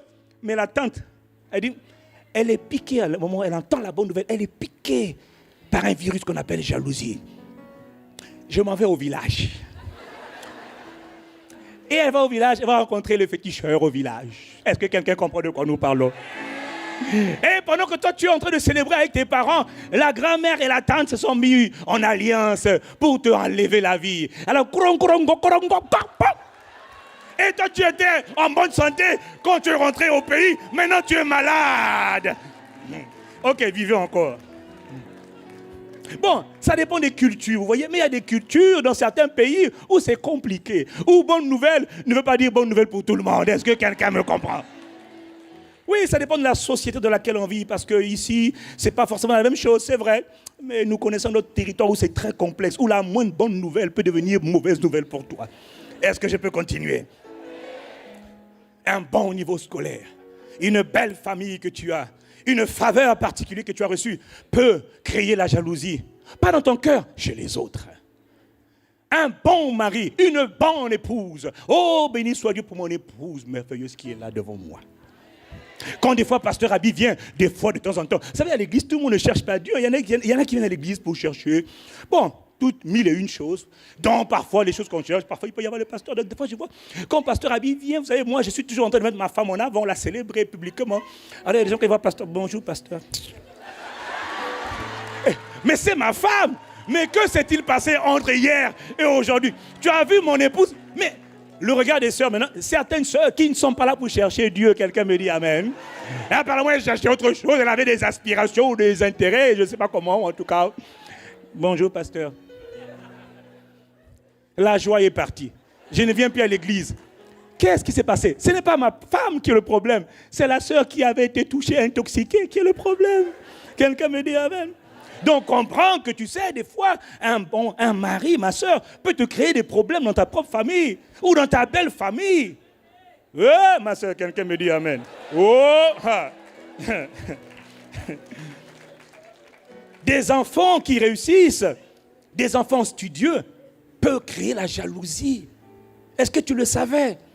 Là où personne n'a jamais réussi, tes enfants à toi réussissent. Mais c'est un scandale. C'est un crime contre la famille. Donc on doit les éliminer. Un ministère qui est béni, qui est oint, qui se démarque, qui se distingue, mais peut devenir un ministère qui suscite la jalousie dans le cœur d'autres personnes, d'autres ministères. Voilà pourquoi certains pasteurs sont des snipers. Ils passent à la télé, on fait des films de 4h, 5h, 6h, 10h pour tirer sur Castano Ivan, Castano Yves, sur un tel. C'est normal, il faut comprendre ça. Celui qui est en train de faire le film, il a été infecté d'un virus dans son âme qu'on appelle la jalousie.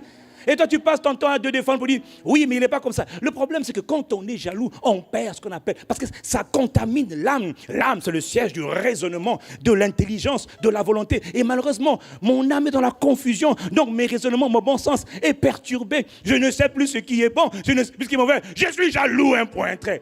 Je suis contaminé. Et toi, tu passes ton temps à discuter avec quelqu'un qui est contaminé. Il faut d'abord qu'il soit guéri. Oh, quelqu'un me dit amen. Pour peu de choses, des choses sans importance, des gens ont été tués. Ils sont passés près de la mort à cause de la jalousie. Quand elle atteint un niveau très avancé et très fort, la jalousie se manifeste par un sentiment de dégoût qu'on ressent à la vue de l'autre heureux. Quand on voit quelqu'un d'autre qui est heureux et épanoui. Oh. Je suis dégoûté. Ça, c'est quand la jalousie atteint un stade avancé. Elle peut aussi se manifester par le refus de voir une personne heureuse comme nous. Je ne veux pas la voir heureuse. Elle ne doit pas avoir ma voiture. Elle ne doit pas avoir une maison comme moi. Elle ne doit pas se marier comme moi. Pourquoi est-ce qu'elle veut se marier comme moi? Elle a une voiture, je change de voiture. Elle a une telle maison, je change de maison. Elle est dans telle ville, je change de ville. Qui te pousse à faire ça? La jalousie. Dès que tu vois l'autre heureux, ça te met mal à l'aise. C'est la jalousie. Est-ce que je peux continuer? Les ravages causés par la jalousie au sein des sociétés anciennes et modernes sont dévastateurs et destructeurs. Des peuples entiers, des communautés entières ont été décimées à cause de la jalousie. Des vies, des couples et des familles ont été disloquées à cause de la jalousie. Des églises ont été déchirées à cause de la jalousie. Des âmes précieuses ont quitté les églises à cause de la jalousie à l'intérieur des églises. Alors, quelqu'un va me dire ce matin, mais je ne suis pas concerné, moi je ne suis pas de nature jalouse, tu sais, moi je suis cool. Attends, assieds-toi, reste tranquille. J'arrive. La vérité, mon frère, c'est que la nature charnelle, la nature humaine est complexe. Et tu ne peux pas te fier à tout ce que tu ressens, à tout ce que tu dis. Nous avons tous eu dans la vie ce qu'on appelle des manques, des frustrations, des besoins affectifs qui ne sont pas pourvus, des expériences plus ou moins désagréables, douloureuses, que nous souhaitons oublier. Mais une seule parole, un seul événement, une seule situation peut réveiller des douleurs, des souvenirs qui ont été enfouis pendant des années. C'est là que tu dois surveiller tes gestes, tes mimiques, tes réactions. Pourquoi? Parce qu'elles traduisent ce qui se cache à l'intérieur de toi. Un jour, Saül, Saul, le premier roi d'Israël, et son homme de main de l'époque, son champion de l'époque, on l'appelait David, en sont allés à une bataille, une énième bataille, et ils ont remporté la guerre, et Saül et ses gens, et son armée, et David sont sur le chemin du retour. Et lorsqu'ils sont sur le chemin du retour, ils arrivent, et ils voient la foule qui vient les accueillir, et la foule, en enthousiasme, en extase, se met à entonner un chant. Saül a tué 1000, David a tué 10 000. Saül a tué 1000, David a tué 10 000. Saül a tué 1000, David a tué 10 000. Oh David, oh solo, David. David et Saul. Le roi entend la comparaison, qui est faite à son sujet, et 2, il entend quelque chose qu'il n'aurait pas dû entendre. Quoi? Donc lui, on lui donne à lui 1000, à moi 1000, et à mon serviteur 10 000. Donc, il est 10 fois mieux que moi. Moi, je suis 10 fois moins que lui. Ah bon? C'est juste une parole, mon roi. Oh, majesté, c'est juste un chant. C'est pas moi qui ai chanté, c'est les autres qui ont chanté. Moi, je ne suis pour rien dans cette affaire. Oh, majesté, c'est pas moi. Mais, ce jour-là, l'âme de Saül a été piquée comme un vaccin. La jalousie est rentrée dans son cœur. Ce jour-là, il a regardé David d'une autre manière. Et ce jour-là, il a décidé, à cause de la jalousie, de tuer David. Est-ce que quelqu'un me suit?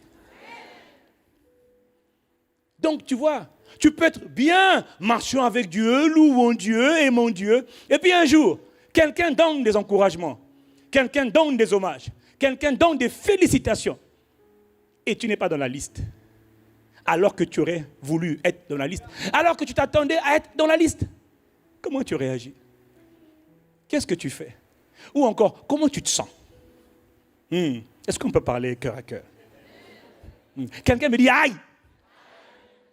Parce que tu vois, la jalousie peut se manifester par la fureur, la colère. Tu entends une bonne nouvelle, youpi, mais ça ne te concerne pas. Nous voulons rendre grâce à Dieu. Oh, vraiment merci pour la sœur Gertrude. Mais moi, je m'appelle Emma. On était là tous les deux ce jour-là. Pourquoi c'est elle qu'on récompense? Pourquoi c'est pas moi? Finalement, à quoi je sers? Je suis transparente? Si tu ne fais pas attention, tu es piqué. Et maintenant, tu regardes l'autre sœur d'un œil différent. Est-ce que quelqu'un comprend de quoi je parle? La jalousie peut se manifester aussi par des paroles.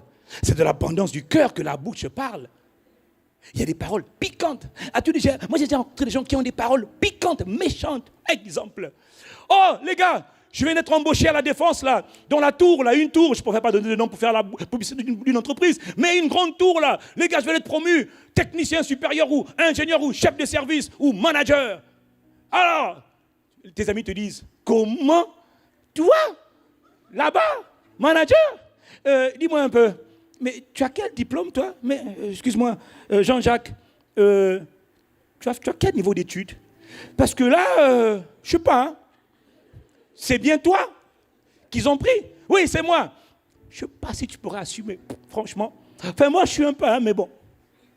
Mais tu n'as pas un niveau suffisant, là. Tu t'en sortiras jamais. Et ils commencent à te casser par leurs paroles. Pourquoi la jalousie est rentrée dans le cœur? Toi, tu as annoncé une bonne nouvelle, mais cette bonne nouvelle n'était pas bonne pour tout le monde. Alors maintenant, les gens commencent à te casser. Qui a dit que le diplôme était un facteur de distinction dans la vie? Qui t'a dit que le diplôme, le niveau académique est un facteur d'élévation dans cette société? Moi, je connais celui qui a dit que dans la vie, tout est possible à celui qui a la foi. Et sans la foi, rien n'est possible. J'ai une bonne nouvelle. Toi, tu vois, les gens ne comprennent pas. Il faut seulement leur dire, moi, ma priorité, c'est d'être placé en Christ. Parce qu'en Christ, tout est possible. Si tu es en Christ et que tu crois en ce que Dieu dit, alors tu comprends que pour toi, il n'y a aucune limite. Tu peux passer là où on a dit, tu ne peux pas passer. Tu peux aller là où on a dit, tu ne pouvais pas aller. Tu iras et tu feras la différence. Quelqu'un me dit Amen. Mais tu vois, il y en a pour qui le diplôme, c'est tout dans la vie. Non, pour nous qui sommes en Christ, la foi, c'est tout dans la vie. Dites-moi un grand Amen. Je dis, dites-moi un bon Amen. La foi, c'est tout. Ce n'est pas le diplôme. Béni soit Dieu pour le diplôme, mais ça ne fait pas toute la différence. Combien de diplômés ne chantent pas, mais combien de gens qui ont la foi sont distingués? Oh, dites-moi encore Amen ici. Là. La jalousie peut se manifester par les médisances, les hostilités, les critiques. Il y en a qui sont venus, ils ont dit, le pasteur Castanou là, c'est un showman. Il fait le show à l'américaine. Il dit, mais c'est quoi ton problème, mon gars? C'est quoi? Qui t'a invité? Ouais, j'aime pas les chants. Mais qui t'a dit de rester là, mon gars? La porte est ouverte, le portail est ouvert, il n'y a pas de problème. Il fait le show. C'est la jalousie.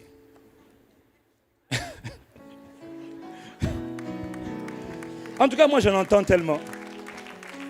Les injures. Bonne nouvelle pour quelqu'un d'autre. On t'injurie. Pourquoi? La jalousie. Est-ce que quelqu'un comprend de quoi je parle? Dans le livre de Proverbes, chapitre 6, verset 34, Salomon, qui avait beaucoup observé la nature, les humains, les animaux, les végétaux et tout, Salomon nous dit, car la jalousie met un homme en fureur. Et il est sans pitié au jour du jugement. Il dit la jalousie met un homme en fureur. Autrement dit, lorsque la jalousie est dans le cœur, la fureur se manifeste. Tu apprends un bienfait, tu apprends une faveur, tu apprends une bonne nouvelle dont tu n'es pas le bénéficiaire et que tu aurais aimé être le bénéficiaire. Alors, la colère monte dans ton cœur. La fureur te prend. Comment est-ce possible? Pourquoi encore lui? Pourquoi toujours elle? Pourquoi? Est-ce que tu as déjà été en colère à l'annonce ou à l'écoute d'une bonne nouvelle qui ne te concernait pas? C'est la jalousie. Est-ce que quelqu'un me suit? Il y a des gens, surtout là d'où nous venons, tu entends une bonne nouvelle. Oh, le frère Jean-Richard vient de construire une belle maison. Il vient de s'acheter une belle voiture. Et toi, tu sais que ça fait des années que tu rames, tu trimes pour avoir une maison. Même une petite voiture, tac, tac, tac. Tu n'arrives pas. Lui, on te dit qu'il a la voiture de tes rêves. Et tout de suite, tu dis, ouais, c'est un voleur. Oh, mais qui t'a dit que c'est un voleur? Pourquoi tu dis qu'il vole? Ah, c'est un voleur. Il ne peut pas faire ça. Mais pourquoi tu parles? Dis-moi, est-ce que tu crois que tous les voleurs ont une belle maison? Il y a des voleurs qui ils volent tellement qu'eux aussi on les vole. Donc moi je connais beaucoup de voleurs qui n'ont rien. Démunis. Donc ce n'est pas parce que quelqu'un a quelque chose que tu vas dire c'est un voleur. Quelqu'un me dit Amen.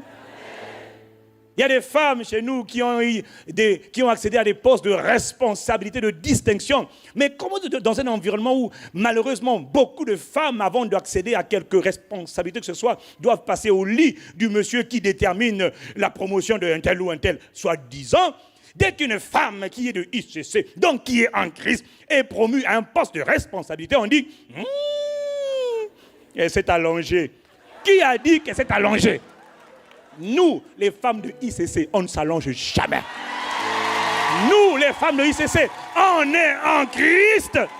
Et en Christ, on ne s'allonge pas.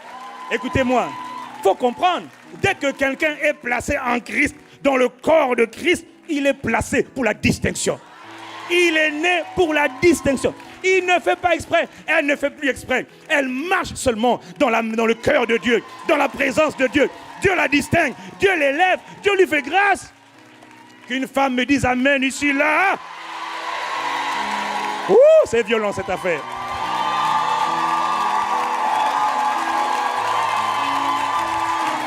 Je déclare que c'est la saison des miracles, des exploits surnaturels.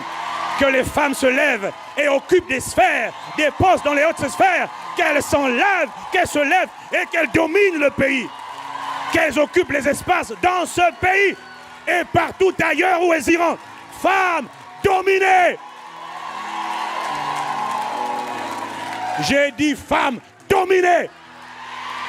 Voilà. Si les hommes ne sont pas contents, hommes, levez-vous et dominez aussi. Mais sachez une chose, quand vous vous lèverez, pas par vous-même, David a dit, je deviens grand par ta bonté. Pas par mes diplômes, pas par mes compétences, pas par ma couleur de peau, pas par ma taille, ma race, ma grâce, ma face, mais par la bonté de Dieu. Je m'attache à toi, il me rend grand par sa bonté. Quand tu te rends grand par sa bonté, les gens vont te regarder et vont dire ce n'est pas clair. Très bien, pour moi, c'est clair. Je suis en Christ. Quelqu'un me dit amen. Dites-moi, tant pis pour les jaloux. Voilà, il n'y a qu'à guérir de leur jalousie maladive. Quelqu'un me dit amen et on continue. Dans le milieu de l'église, la jalousie aussi est rentrée, puisqu'elle arrive à diviser les frères, diviser les sœurs. Oh, mais sauf que dans l'église, c'est un peu plus subtil que dans le monde. Dans l'église, tu vois, tu viens à l'église et ça fait longtemps que, par exemple, tu dois te marier. Et si tu n'as pas fait attention, mais que la sœur qui est venue juste après toi, qui est plus jeune que toi, mais se marie avant toi, oh, parfois, si ton cœur n'est pas protégé, tu peux être contaminé. Tu vois, non? Et dans l'église, c'est plus subtil parce que on dit, la sœur Jean-Roberte se marie. Je sais qu'il n'y en a pas, donc j'espère. La sœur Jean-Roberte se marie dans 2 semaines. Ah! Seigneur! Même elle! Ouh là là! Ça, ce n'est pas une bonne réaction. Généralement, c'est la jalousie qui est quelque part, qui est dans ton âme, qui est en train de t'attraper. Alors tu dis, le pasteur est là, tu dis, gloire à Dieu. Ouf, Seigneur, alléluia, merci Seigneur. Oh, alléluia, alléluia. Et dans ton cœur, tu dis, mais pourquoi? Oh, Seigneur. Est-ce que je peux continuer? Amen. Moi, j'ai vu des églises où la sœur vient en tailleur. Elle n'a rien fait de mal, elle vient pour adorer Dieu. L'autre qui la voit passer n'a pas de tailleur. Elle est jalouse juste parce que... Je vous dis, la jalousie parfois n'est pour des motifs bêtes. Juste parce que l'autre avait un tailleur. Toi, tu n'as pas de tailleur, tu le regardes. Bonjour, elle te dit bonjour, tu ne réponds pas. Mais pourquoi tu fais ça? La jalousie. Pour des bêtises. Est-ce que quelqu'un me suit? Là, ce n'est pas toi le problème. Le problème, ce n'est pas toi. C'est l'autre qui est contaminé. Mais dans certains cas, la jalousie ne s'exprime pas toujours. Là, Salomon nous a dit que la jalousie met un homme en fureur. Et la fureur se révèle, c'est vrai. Mais dans certains cas, la jalousie ne s'exprime pas toujours. Le même Salomon nous dit dans Proverbe 27, verset 4, Salomon nous dit que la fureur est cruelle et la colère est impétueuse. Mais qui résistera devant la jalousie? Salomon nous dit que la fureur, elle est terrible, elle crée des dégâts, elle crée des dévastations, elle met les gens en danger. Lorsque la fureur s'exprime, wow, c'était comme un ouragan. Mais Salomon dit, j'ai observé, j'ai vu sous le soleil que la colère, quand elle s'exprime, il est mieux qu'elle s'exprime. Parce qu'au moins, je sais ce que tu penses. Je sais ce que tu as dans le cœur. Pas question qu'elle progresse. Au moins, tu l'as dit. Mais des fois, il dit, la colère, elle s'exprime. Comme un ouragan, comme une tempête. Mais la jalousie, des fois, ne s'exprime pas toujours. Elle reste silencieuse. Chut. Tu entends une bonne nouvelle. Ça ne te concerne pas. Oh, Salomon dit, il vaut mieux tomber sur quelqu'un qui est en colère que de tomber sur quelqu'un dont la jalousie n'a pas été manifestée. Parce qu'il dit, qui résistera devant cette personne qui est jalouse? Et dans sa forme silencieuse, la jalousie peut se manifester par un sentiment, je dis, de dégoût. Tu entends une bonne nouvelle pour l'autre, dans ton cœur, tu es en colère. Et même certains, c'est de la haine qui naît dans leur cœur, c'est de la haine. Ils ne te connaissent pas, tu ne les connais pas, mais ils te haïssent. C'est la jalousie. Et dans d'autres cas, ça se manifeste par le désir de voir l'autre échouer. Ah bon, il a eu ça. Eh bien, on verra. Qui vivra, verra. Je te parie, 3 semaines, elle ne tient pas. Hein. 3 semaines, elle ne tiendra pas. Tu souhaites secrètement que l'autre échoue. Tu désires ardemment que ton prochain échoue. C'est la jalousie. Est-ce que quelqu'un comprend? C'est cette sensation, ce sentiment de douleur, de colère, d'agacement, de tristesse que tu ressens quand tu entends des bonnes nouvelles, ou des encouragements, ou des applaudissements, ou des félicitations pour les autres et non pas pour toi. Tu comprends donc que ça peut arriver à tout le monde. Quelqu'un me dit Amen. Qui a déjà été piqué? Moi, j'ai déjà été piqué. C'est pour ça que je peux en parler. J'ai été piqué déjà. Ok, toi, tu n'as pas été piqué. Oh, tu es merveilleuse, ma soeur. Tu es merveilleux, mon frère. J'ai une bonne parole pour toi. Vis encore. Vis encore. Quelqu'un me dit Amen et je continue. Ces sentiments dans ton cœur sont révélateurs. Tu as cette frustration, cette colère, ces sentiments de dégoût, ce souhait de voir l'autre échouer. Ces sentiments dans ton cœur sont révélateurs d'un problème qu'il te faut absolument traiter. Sinon, il va finir par te détruire. Mais pourquoi tu réagis ainsi? Tu réagis ainsi parce que tu es jaloux. Tu es jaloux de l'autre, des autres, parce qu'ils ont ce que toi tu aurais espéré avoir. Tu es jaloux parce qu'ils représentent ce que toi tu aurais aimé représenter, mais que tu n'arrives pas à représenter. Il faut que tu guérisses de ça. Les gens qui sont jaloux sont rongés par l'orgueil et par une très mauvaise image d'eux-mêmes. Les gens qui sont jaloux sont généralement ingrats. Ils souffrent d'un syndrome qu'on appelle le syndrome de la comparaison. Ils se comparent aux autres. Pourquoi lui? Pourquoi pas moi? Et je reviens sur ce que je disais au mois de mars dernier. Personne ne peut expliquer la bonté de Dieu. Dieu fait ce qu'il veut, à qui il veut, quand il veut et où il veut. S'il y avait une chose que j'ai renoncé à expliquer, c'est la bonté de Dieu. Parce que la vérité, c'est qu'on ne peut pas expliquer la bonté de Dieu. Elle ne s'explique pas. Elle se vit, elle se reçoit par la foi et avec une attitude d'humilité.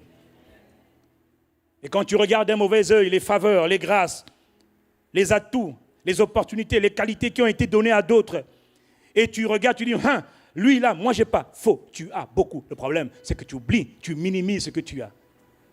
Alors que toi aussi tu as reçu. Est-ce que quelqu'un me suit? Vous savez, dans la vie, j'ai compris une chose. Dieu ne fait pas de favoritisme. Mais Dieu donne à tout le monde, selon son appel, selon sa grâce, selon son plaisir aussi. Dieu donne à qui il veut donner. Il y a des dons que j'aurais bien aimé avoir, que je n'ai pas reçus. Je suis reconnaissant. Il y a des grâces que j'aurais aimé avoir, que je n'ai pas reçues. Je suis reconnaissant. Il y a des grâces que Dieu a données à d'autres. Je suis reconnaissant. Quelqu'un me dit Amen. Le fait que certains semblent, je dis bien semblent, parce que ce n'est pas toujours le cas, le fait que certains semblent plus avantagés physiquement, spirituellement, matériellement, ne veut pas dire que Dieu les apprécie plus que toi, plus que les autres. C'est faux, quelqu'un me dit Amen. Donc ce n'est pas la peine de blâmer Dieu, d'être en colère après Dieu. Parce que les gens qui sont jaloux sont généralement en colère après Dieu. Blâment la bonté de Dieu, blâment la fidélité de Dieu, ils blâment l'amour de Dieu. Peux-tu expliquer la bonté de Dieu? Tu es capable? Qui a des enfants? Moi, j'ai des enfants. Je vois comment les parents se pressent quand ils emmènent les enfants à l'école, dans la cour de l'école, en maternelle, en CP au collège. Je vois comment les parents prennent soin de leurs enfants, comment les parents chérissent leurs enfants, comment les parents protègent leurs enfants, comment les parents embrassent leurs enfants. Si tu vas à l'école de tes enfants, il y a quelqu'un qui bouscule ton enfant, il t'a bousculé. Que quelqu'un me dit Amen. quand tu te sens en colère, quand tu te sens concerné, c'est même pas toi qu'on a bousculé. Si, c'est ton enfant qu'on a bousculé, c'est toi qu'on a bousculé. Il y a des parents, des pères et des mères qui sont prêts à tuer, à voler, juste pour pourvoir aux besoins de leurs enfants.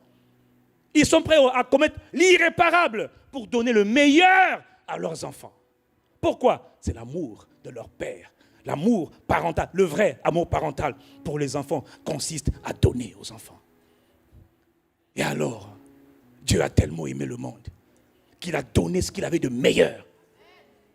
Il a donné le Christ. Dieu avait... Et attendez. Et toi, tu n'arrives même pas à comprendre encore la bonté de Dieu. À cause de toi, Christ est parti sur la croix. Nu. Il était nu à cause de toi. Il a porté la honte de toute l'humanité à cause de toi. Les injures, les insultes, il les a portées à ta place.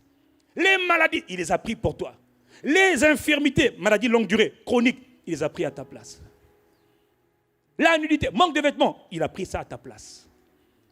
Quand Dieu a envoyé Dieu à la croix, Dieu l'a dépouillé de tout afin de donner à l'humanité, à ceux qui croient, le meilleur de la vie.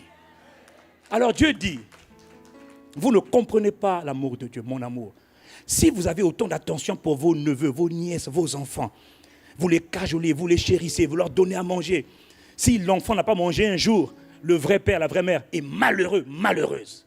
Pourquoi? Parce qu'elle n'a pas pu donner à manger à son enfant. D'où vient ce sentiment? L'amour. C'est une attitude d'amour envers nos enfants. Et Dieu dit, mais vous là les humains, si méchants comme vous êtes, vous faites pourtant du bien. Le problème c'est que vous changez selon les circonstances, les saisons. Moi l'Éternel, je ne change pas. Si méchants comme vous êtes, vous savez donner de si bonnes choses à vos enfants. Mais combien à plus forte raison votre Père qui est dans les cieux, vous ne le voyez pas, mais il est réel. Ne vous donnera-t-il pas toutes choses? Comment peux-tu imaginer que Dieu ne veuille pas te donner le meilleur de la vie alors que toi, tu donnes le meilleur de la vie à tes enfants? Tu as un problème de compréhension. Tu ne comprends pas l'amour de Dieu.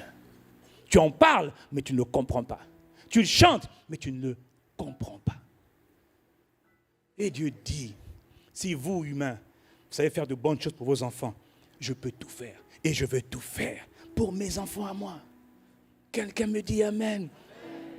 Mais on ne comprend pas l'amour de Dieu. J'en suis arrivé à cette conclusion. Je ne peux pas expliquer l'amour de Dieu. Il est inexplicable. La bonté de Dieu, elle est inexplicable. Mais tout ce que je peux, c'est la recevoir et l'accepter par la foi. Il est vital, indispensable de traiter la jalousie jusqu'à sa racine. Si tu ne la traites pas, elle finira par te détruire parce qu'elle est en toi. Le premier jaloux qui exista fut un homme qu'on appelle Lucifer, ou plutôt un être qu'on appelle Lucifer. Jaloux. Il envia la gloire de Dieu. Il envia la position de Dieu. Et Dieu le précipita. Quiconque est jaloux est sur la même trajectoire que Lucifer, appelé Satan. Voilà pourquoi il faut traiter la jalousie à sa racine. Quelqu'un me dit Amen. Quel est le remède contre la jalousie? Quel est le remède contre la jalousie? Un des principaux remèdes contre la jalousie s'appelle la gratitude. Quelqu'un me dit la gratitude. Et la gratitude vient avec un de ses dérivés qu'on appelle le contentement. Quelqu'un me dit contentement. Dans la vie, rêve grand, vois grand, imagine grand, projette-toi dans la grandeur, mais apprends à être content de là où tu te trouves. Apprends à apprécier là où tu te trouves. As-tu déjà été à l'école du contentement? Paul, l'apôtre Paul, a été dans l'école du contentement. Appelé par Dieu, envoyé par Dieu dans le champ missionnaire pour annoncer la bonne nouvelle. Paul nous explique, Paul nous révèle, quelques années après avoir exercé dans le ministère, Paul nous explique ce qu'il a retenu de la vie après ses expériences missionnaires, ses naufrages, ses challenges, ses guerres, ses luttes, ses histoires, ses palabres. Paul nous explique ce qu'il a retenu de la vie et il nous donne son explication dans Philippiens chapitre 4 au verset 11. Je veux lire la version Le Semeur. Philippiens 4 verset 11. Écoutez ce que Paul nous dit et je conclus. Paul dit, Ce n'est pas le besoin qui me fait parler ainsi, car j'ai appris en toutes circonstances. Car il dit, j'ai appris. Ce n'est pas tombé du ciel, ce n'était pas automatique, ce n'était pas immédiat, ce n'était pas soudain. Paul dit, j'ai appris en toutes circonstances à être content avec ce que j'ai. Je sais vivre dans le dénuement, c'est-à-dire avec rien. Je sais aussi vivre dans l'abondance, c'est-à-dire avec tout. C'est le secret que j'ai appris. M'accommoder à toutes les situations et toutes les circonstances. Que je sois rassasié ou que j'ai faim. Que je connaisse l'abondance ou que je sois dans le besoin. Je peux tout grâce à celui qui me fortifie. Oh, Paul nous donne une leçon indispensable, une clé, un principe indispensable dans la vie. Paul avait découvert le vrai secret du bonheur, c'est-à-dire le vrai secret, la capacité à apprécier la vie, quelles que soient les circonstances. Paul a dit, j'ai appris, moi Paul, à vivre dans ce qu'on appelle le contentement. Il y a eu des saisons où j'avais beaucoup, il y a eu des saisons où je n'avais rien. Quand j'avais beaucoup, je rendais grâce à Dieu. Quand j'avais rien aussi, je rendais grâce à Dieu. Je n'ai pas laissé des circonstances déterminer mes choix, mes actions, mes réactions, mes humeurs. Non, j'ai laissé l'esprit, l'attitude de gratitude déterminer mes réactions, mes choix, mes décisions. Quelqu'un me dit Amen. Paul dit que dans la vie, si tu n'es pas heureux, là où tu te trouves, tu n'iras nulle part. Paul nous explique que le bonheur, finalement, le vrai bien-être, le vrai bonheur, appréciation de la vie, dépend que de deux choses. Deux choses. Un, une attitude. Deux, une habitude. Quelle attitude? La gratitude. Une habitude ensuite. Quelle habitude? La gratitude. Les gens vraiment heureux, les gens qui apprécient la vie, ce sont des gens qui sont remplis de gratitude. Ils n'ont pas le temps d'être jaloux. S'ils voient que Dieu fait quelque chose dans la vie des autres, ils disent, Seigneur, je te rends grâce. Moi aussi, j'ai quelque chose. Mais je vise grand, mais je vise plus loin. Aujourd'hui, ce n'est pas demain. Demain, ce n'est pas encore aujourd'hui. Mais aujourd'hui, je bénis le Seigneur pour ce qu'il m'a donné, pour ce qu'il fait dans ma vie. Je suis reconnaissant. Je te loue, Père, je te dis merci pour hier. Tout ce que tu as fait hier, je tiens à te dire merci. Tout ce que tu fais aujourd'hui, tout ce que tu es en train de faire dans ma vie et à travers ma vie, je veux te dire merci. Et je te dis aussi merci, Père, pour tout ce que tu feras demain ou tout ce que tu ne feras pas. Je veux te dire merci. Je ne suis pas frustré lorsque je vois quelqu'un d'autre réussir. Je n'ai jamais été frustré. Non, au contraire, j'ai appris à rendre grâce à Dieu. Et s'il est arrivé que dans la vie, j'ai été piqué, comme c'est le cas de beaucoup d'entre nous, alors je reviens à moi, je reviens en arrière, je dis, ouh, j'ai été piqué, je me décontamine moi-même. Je refuse de regarder à autrui, je refuse de regarder à ce qu'aux autres, un tel a. Moi, je bénis Dieu pour ce que j'ai. Si je n'ai pas d'argent, j'ai des yeux. Si je n'ai pas de vêtements, j'ai au moins des mains. Quelqu'un me dit Amen. Je décide de regarder, de compter les bienfaits de Dieu. Je décide de magnifier le peu que j'ai. Et je sais qu'il y a un pouvoir derrière ce que je suis en train de faire. Derrière cette attitude, cette expression de gratitude, il y a un pouvoir. C'est le pouvoir de la multiplication. C'est le pouvoir créateur de Dieu qui fait que quand j'ai rendu grâce, les choses changent positivement en ma faveur.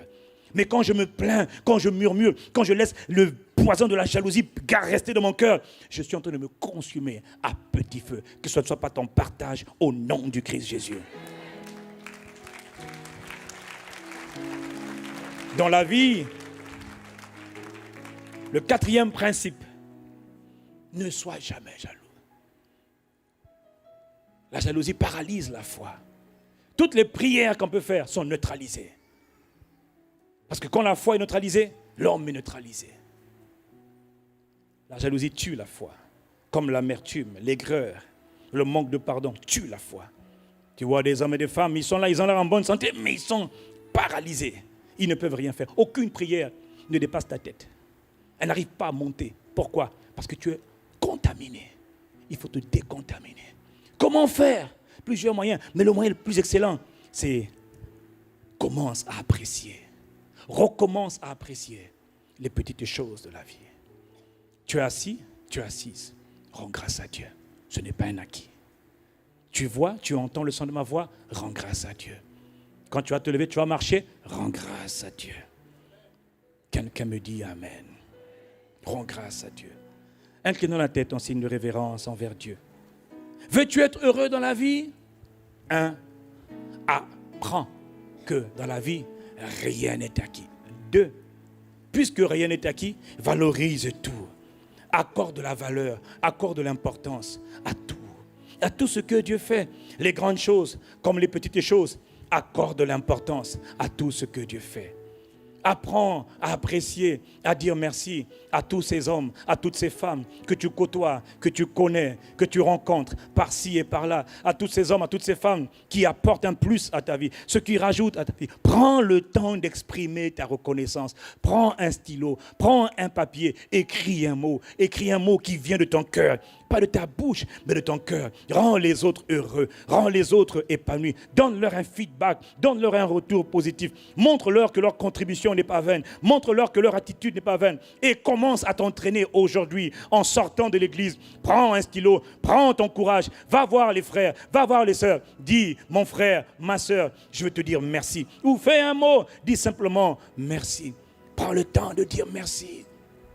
Comment tu veux expliquer l'amour de Dieu? Comment tu veux expliquer la bonté de Dieu? As-tu des mots? As-tu des expressions? As-tu des phrases? En réalité, nous n'en avons pas.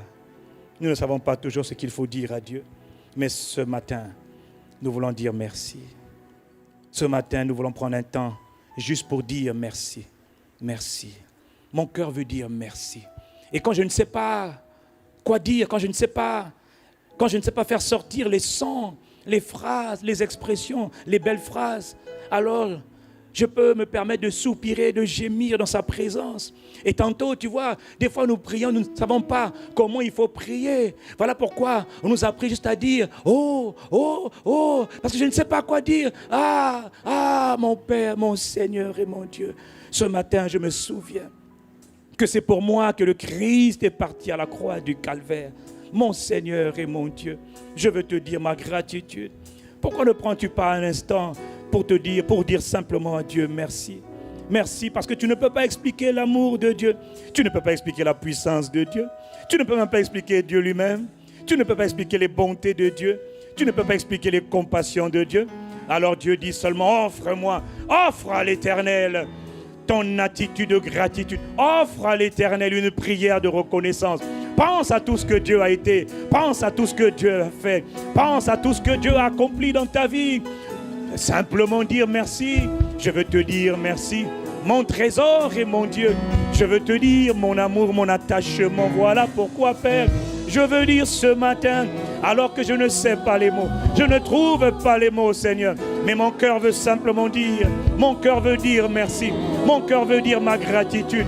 Reçois l'expression de ma gratitude. Ce n'est pas le temps de regarder le pasteur, ce n'est pas le temps de regarder les chantres, ce n'est pas le temps de regarder ton voisin, ce n'est pas le temps de regarder ta voisine, c'est simplement le temps de dire merci. C'est le temps de dire merci. Et si tu ne sais pas quoi dire, alors dis simplement oh mon Père, je veux dire, mon cœur chante, mon cœur dit simplement, je veux dire ma grâce, même quand je ne trouve pas les mots, je veux dire, mon Père et mon Dieu, reçois l'expression de ma gratitude. Ah, mon trésor et mon Dieu, mon époux et ma gloire. Depuis le jour où tu m'as appelé, jusqu'à ce jour, Père, tu m'as secouru et tu m'as préservé et tu m'as gardé. Je veux te dire merci. Je veux te dire ma gratitude. Voilà pourquoi ce matin, je veux dire merci, Seigneur. Oh, mon Père et mon époux et mon sauveur et mon abri.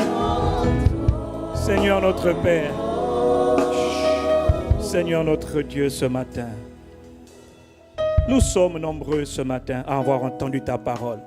D'abord, nous voulons demander pardon humblement, Père, pour toutes ces fois où nous avons manifesté de l'ingratitude, où nous avons manifesté de la révolte, où nous avons été insensibles à toutes ces choses que Dieu fait, mais que nous avons fini par banaliser. Notre Père et notre Dieu, nous te demandons pardon comme une seule famille, comme un seul homme, comme un seul corps. Nous voulons te demander humblement pardon, Père, pour nos manquements, pour nos oublis, pour nos ingratitudes, nos cœurs qui ont manqué de révérence, nos cœurs qui ont manqué de sincérité, nos cœurs qui ont cherché tellement de bonnes choses, les grands exploits, les grandes faveurs, les grandes bénédictions, que nous avons oublié que tout ce que tu fais, tu commences toujours petit. Excellent Père de grâce et d'amour, humblement nous te demandons pardon. Et ce matin, nous te supplions, notre Père et notre Dieu, nous te supplions. Reçois ce matin l'expression de notre gratitude, l'expression pour hier, tout ce que tu as fait hier. Si même tu as arrêté de faire tout ce que tu fais, rien que pour hier, nous avons encore le souffle de vie, nous pouvons encore marcher, nous pouvons encore voir, au moins d'un œil, au moins avoir 1 ou 2 ou 3 doigts, au moins un pied. Père, nous voulons te dire merci pour tout, mais absolument tout. Tout ce que tu as fait hier, tout ce que tu as été hier, tout ce que tu as accompli hier, mon Seigneur et mon Dieu, je veux te dire merci. Avec mon frère, avec ma soeur, nous voulons te dire notre gratitude. À toi qui fais ces choses, à toi qui as commencé cette belle œuvre, ce chef-d'œuvre, à toi qui as transformé nos vies, et à toi ce soir qui sème encore ta parole pour la transformation de nos êtres. Nous voulons te dire merci, non pas au pasteur, non pas à nous, mais à ton nom seul. Nous voulons donner gloire, nous voulons dire notre gratitude. Y a-t-il quelqu'un pour apprécier? Y a-t-il quelqu'un pour dire au Seigneur? Y a-t-il quelqu'un